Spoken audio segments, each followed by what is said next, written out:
Cat ಅಂದ್ರೆ ಬೆಕ್ಕು.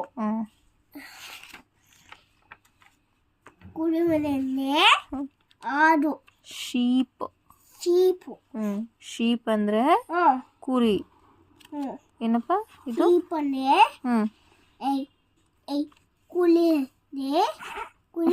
ಕುರಿ ಅಲ್ಲ ಕುರಿ. ಕುರಿ ಅಂದ್ರೆ ಶೀಪ್. ಶೀಪ್ ಅಂದ್ರೆ ಕುರಿ. ಇದು ಯಾಕಂದ್ರೆ ಎಮ್ಮೆ. Very good. ಇಪ್ಪಮ್ಮಂದ್ರೆ ಪಲ್ಸ್. ನೀರಾಣೆ. ಹಿಪ್ಪೋಪೊಟಮಸ್. ಇದೇನಪ್ಪ? ಗೆಂಡಮೃಗ.